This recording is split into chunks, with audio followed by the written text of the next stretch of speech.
চৰকাৰী বিষয়াক টাঙোনেৰে মৰাৰ মন হেনো বিধায়ক ৰমাকান্ত দেউৰীৰ মিয়াই আঁচনিৰ সুবিধা পোৱাক লৈ চৰকাৰী বিষয়াৰ বিৰুদ্ধে ক্ষোভ উজাৰিলে বিধায়কগৰাকীয়ে অফিচৰ দৰ্জা বন্ধ কৰি অফিচাৰক টাঙোনেৰে কোবাব মন যায় ৰাজহুৱা সভাতে মন্তব্য কৰিলে মৰিগাঁৱৰ বিধায়কজনে মীন বিভাগৰ সকলো আঁচনি হেনো লাভ কৰে মিয়াই অন্য লোকে লাভ নকৰে আঁচনিৰ সুবিধা যাৰ বাবে বিষয়াকে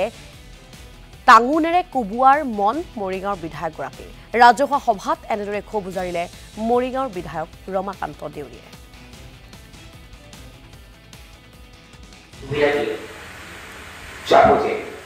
মীন বিভাগৰ গোটেইসকল নিয়াই পায় ক'ৰবাত 10টাই পায় মই বহু দেখিছোঁ সি জানো নাই নাটক সবচা কৰি লাকৈ দেখিলে নিয়াই পায় কি হ'ল নাই ছাৰ নিয়াই লৈ গুচি গ'ল চব নিয়াই পালে কিয় পালে মই আৰু মাতবোৰ নিদিওঁ আৰু কেতিয়াবা এনেকুৱা মন যায় অফিচত গৈ ভিতৰত সোমাই অফিচাৰ দৰ্জাত জপাই এনেকুৱা টাঙনি মাৰিব যায় কৈ মই মোৰ দিনত কেইটামানত দৰ্জাত জপাই তোক দিম অফিচাৰ চালা ওলাই যাব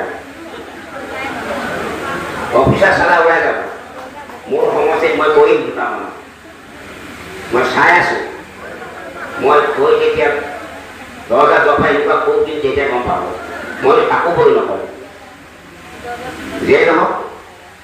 আজি সভাখন কিন্তু মোৰ মনপুত হোৱা নাই এখন গাঁৱতে মোৰ গাঁৱতে সজাগতা হ'ব গতিকে মাতিবলৈ হ'লে ইয়াৰ চাৰিগুণ হ'ব এক চাৰি ট্ৰাইবেল গাঁও